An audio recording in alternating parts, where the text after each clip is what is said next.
En 2006, Vladimir Voevodsky, qui a reçu la médaille Fields 4 ans plus tôt, a introduit un tout nouvel axiome des mathématiques. Cet axiome est l'axiome d'univalence. De façon grossière, l'axiome d'univalence postule l'existence d'une fonction qui, à partir d'une preuve de l'équivalence entre deux types, construit une preuve de leur égalité. Et la raison pour laquelle cet axiome est absolument génial, c'est parce qu'il permet de faire des calculs d'homotopie sans avoir à introduire les notions de variété différentielle, ni même la notion de nombre réel. Oula, ça fait beaucoup de gros mots et je ne vous garantis pas que vous comprendrez tout d'ici la fin de cette vidéo. Cependant, pour ce dernier épisode de la série sur l'infini, j'aimerais quand même bien essayer de vous faire sentir le lien entre la théorie homotopique des types et la théorie de l'homotopie dont on a parlé dans l'épisode sur la conjecture de Poincaré et dans l'épisode hardcore sur les groupes d'homotopie. Et pour cela, on va s'intéresser à quelque chose d'apparence très simple. On va se demander comment construire de façon constructive le type des entiers relatifs. Oui, parce que si vous avez suivi des cours de mathématiques post-bac, vous avez sans doute appris que l'ensemble des entiers relatifs est l'ensemble des classes d'équivalence sur l'ensemble des paires d'entiers naturels, comme j'en ai parlé dans l'épisode hardcore que voici. Sauf que ça, c'est pas très constructif et c'est pas très intuitif non plus.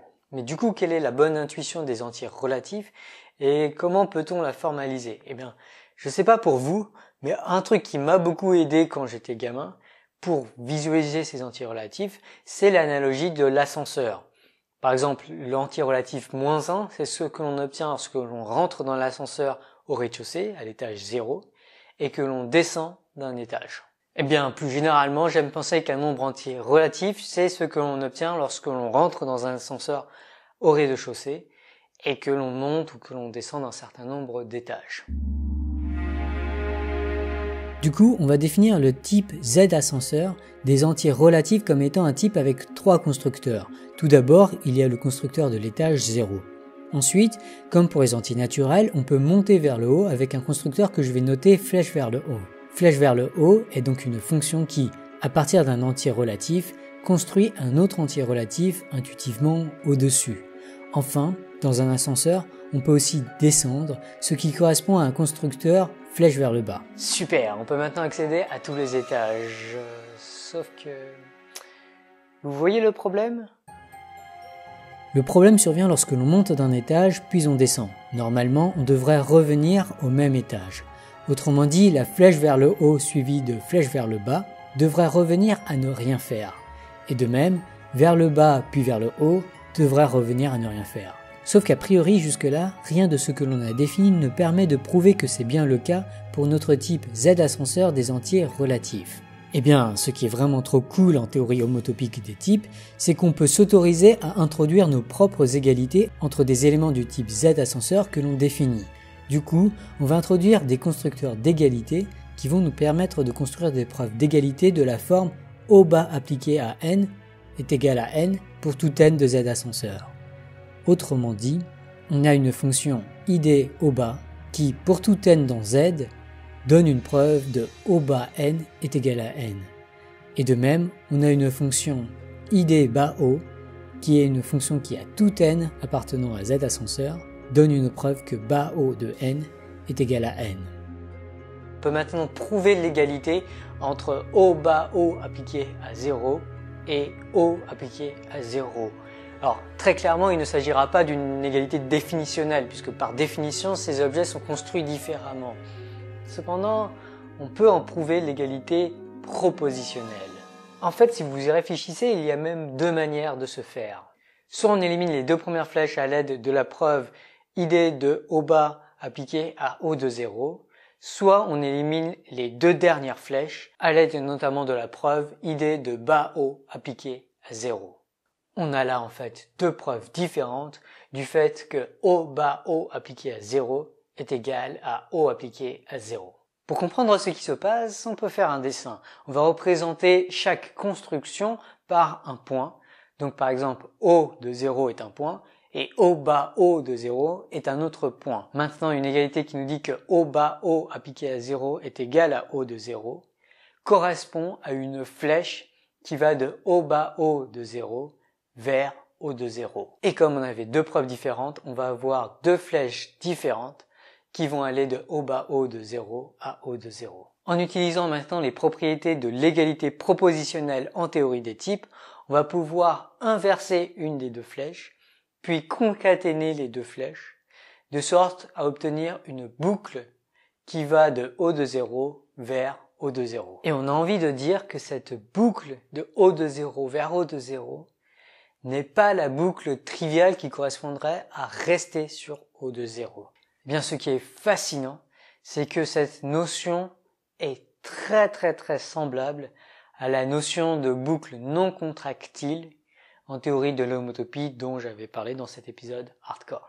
En fait, la ressemblance est si frappante qu'elle nous suggère une nouvelle définition du cercle. Accrochez-vous, cette définition n'a a priori rien à voir avec ce que vous croyez savoir du cercle. En théorie homotopique des types, on définit le cercle à partir de deux constructeurs. Le premier constructeur va construire un point du cercle. Donc ça va être un constructeur qui n'a aucun argument. Donc on va noter sa base qui est du coup un élément du type cercle. Et on va aussi avoir un constructeur d'égalité entre la base et elle-même. On a donc un deuxième constructeur qui construit une boucle de la base vers la base. Et c'est tout. On vient de définir le cercle. Étrange, non? S1 n'est pas un cercle, comme on en a l'habitude.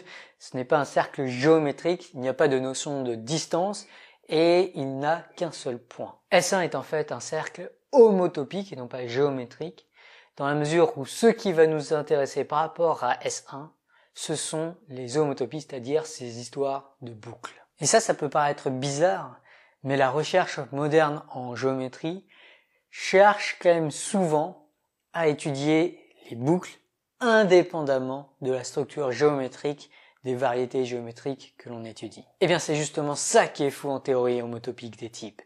La théorie homotopique des types nous permet d'étudier les homotopies des objets sans avoir à se soucier des détails géométriques de ces objets. Ainsi, de la même façon, on peut définir dans la théorie homotopique des types la sphère homotopique S2 de dimension 2, celle qui correspond à la surface de la Terre.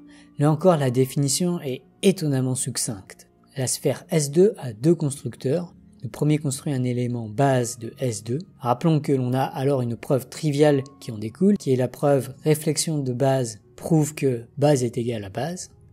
Eh bien, le second constructeur de S2 construit une preuve non triviale de l'égalité entre les preuves triviales. Autrement dit, il construit surface qui est un objet de réflexion base est égal à réflexion base. Oui, je sais, c'est très dur à intuiter tout ça, mais ce qui va être génial, c'est que les preuves d'égalité entre des égalités à l'intérieur de S2 vont se comporter comme des groupes d'homotopie de S2.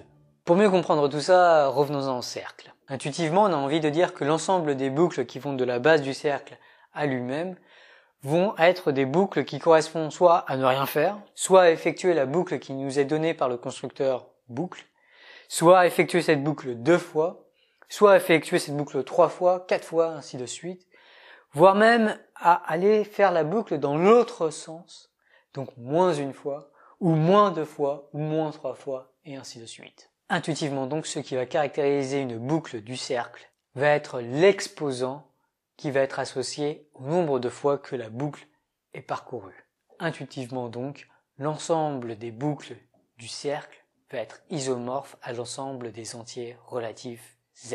Et en effet, en homotopie classique, pi1 de S1, c'est-à-dire le groupe fondamental du cercle, l'ensemble des boucles dans le cercle, va être isomorphe à l'ensemble des entiers relatifs. Est-ce que c'est encore le cas en théorie des types? Non! En théorie des types, il n'est pas possible de prouver que la boucle qui a été construite va être distincte de la preuve triviale, réflexion de base qui est un élément de base égale base, qui correspond à dire qu'on ne bouge pas de la base, c'est le chemin trivial. Du coup, en théorie des types, il n'est pas possible non plus de prouver que le type base égale base est isomorphe au type des entiers relatifs. Et c'est là qu'intervient l'axiome d'univalence de Vladimir Voevodsky. En vertu de l'univalence, il devient maintenant possible, en théorie dite homotopique du coup, des types de prouver que pi1 de S1, le groupe fondamental du cercle, est égal au type des antirelatifs. Malheureusement là les détails sont beaucoup trop compliqués pour qu'on puisse les aborder dans un épisode sensoriel et même dans un épisode hardcore de cette chaîne. Mais pour les ultra hardcore parmi vous, sachez que j'ai écrit une série de 3 billets de blog sur mon blog en anglais où je vais bien plus en détail et je présente notamment une preuve approximative, quasiment complète, du fait que pi1 de S1 est égal à Z. Quoi qu'il en soit, ce qui est vraiment remarquable, c'est que Voevodsky a permis aux chercheurs en théorie de l'homotopie d'étudier leurs objets au sein d'une théorie beaucoup plus propre, beaucoup plus élémentaire et beaucoup plus constructive que la théorie ZFC. Depuis, la théorie homotopique des types a été encodée dans un logiciel appelé Coq. Donc dans Coq, vous pouvez écrire votre suite de construction d'objets. Et ce qui est génial, c'est que vous pouvez laisser l'ordinateur vérifier la validité de vos preuves. Bref, il me semble que c'est peut-être ça le futur des mathématiques. Ce sera peut-être un jeu de construction sur un ordinateur ultra fiable, où l'axiome d'univalence de Voevodsky et le formalisme de la théorie homotopique des types seront les fondements. La dernière fois, on a parlé de la théorie des types et il y en a pas mal parmi vous qui ont vu le lien entre la théorie des types et la théorie du lambda calcul. En fait, le lambda calcul, c'est une théorie qui a été inventée par Alonzo Church à la même époque que Turing. En fait, Church et Turing ont travaillé sur deux choses complètement disjointes, mais qui en fait sont isomorphes. Dans le deux cas, il s'agit d'une construction de tout ce qui peut être construit de manière constructive. 1936, c'est une année vachement importante pour l'informatique et les théories constructives des mathématiques. Et en fait, la deuxième section du premier chapitre de ce bouquin, sachant que la première section du premier chapitre de ce bouquin parle de la relation entre la théorie des types et la théorie des ensembles, donc la deuxième section de ce premier chapitre, c'est vraiment là où le livre commence vraiment, quoi. Ça parle des fonctions et ça utilise le lambda calcul pour définir les fonctions. Donc en fait, la théorie des types, je dirais qu'on peut voir ça comme une façon de bien structurer la théorie du lambda calcul d'Alonzo Church. Il y a notamment un super commentaire de Pierre Mazires qui fait le lien entre la manière dont on a construit les langages de programmation orientés objets à partir des langages beaucoup plus fondamentaux, donc les langages beaucoup plus rassembleurs ou C qui sont beaucoup plus proches de ce qui se passe physiquement sur votre ordinateur. Ces langages-là sont un petit peu le lambda calcul et la théorie des types, c'est un peu un langage plus haut niveau qui est capable de faire tout ce qu'on est capable de faire en niveau plus bas, mais qui fait ça de façon beaucoup plus jolie, beaucoup plus structurée, beaucoup plus agréable, notamment pour les mathématiciens. Donc je pense qu'il n'est pas trop faux de dire que la théorie des types est un joli vernissage sur les théories constructives très fondamentales comme la machine de Turing ou la théorie du lambda calcul. Et pour en savoir plus, je vous invite vraiment à lire juste les commentaires de la vidéo précédente. Il y a beaucoup de commentaires de très grande qualité. Opentman rajoute aussi qu'il y a deux autres façons de parler des mathématiques intuitionnistes en utilisant notamment la théorie des catégories qui est beaucoup plus constructive déjà que la théorie des ensembles. En fait, on peut voir un type comme une généralisation des catégories, dans le sens où les catégories, on a des objets et des liens entre ces objets qu'on appelle des morphismes. Et il y a certaines propriétés que doivent satisfaire les morphismes, notamment la concaténation des chemins. On peut voir un type dans la théorie des types comme une structure où il y a aussi ces chemins, comme j'en ai parlé dans cette vidéo. Et ça, c'est d'autant plus vrai en théorie homotopique des types d'ailleurs. Et en fait, en théorie homotopique des types, il y a même encore plus de structures, puisqu'il y a des structures pour des égalités entre des égalités, donc ce qu'on appelle des structures de plus grande dimension. Et donc en un certain sens, en théorie homotopique des types, il y a plus de structures à l'intérieur de chaque type. En fait, on parle d'infini groupoïdes et ça a des liens encore une fois avec des histoires de géométrie ou de structures qui ont déjà été étudiées par les mathématiciens auparavant.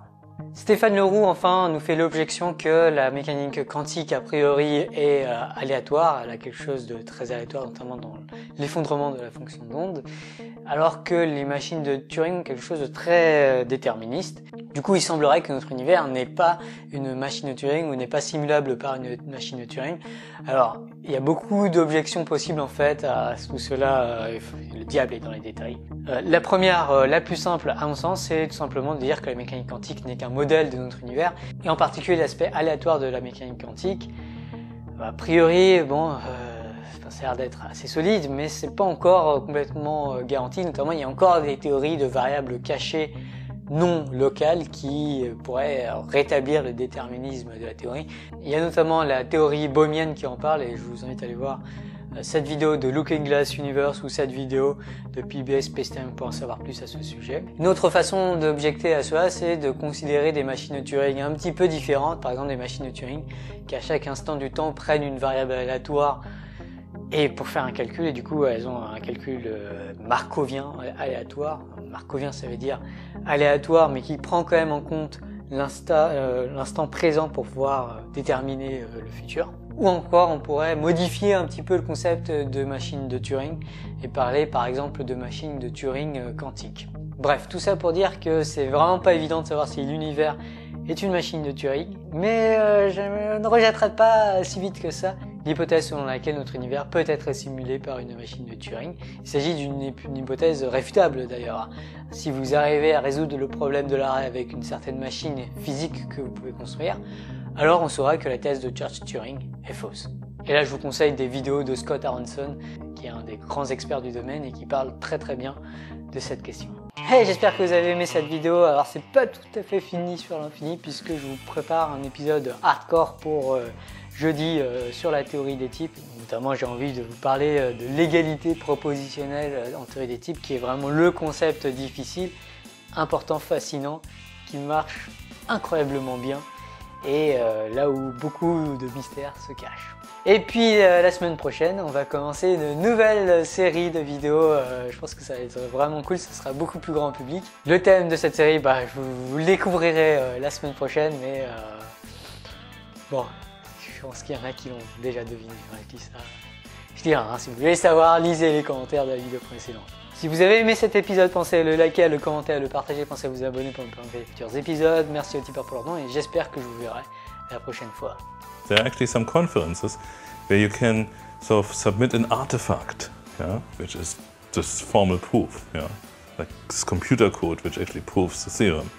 And then people can check and you can be very, very sure that, that your proof is correct. So I'm going to try to outline in a very little detail, of course, some ideas underlying the new foundations of mathematics which I'm working on. And I call these foundations univalent foundations.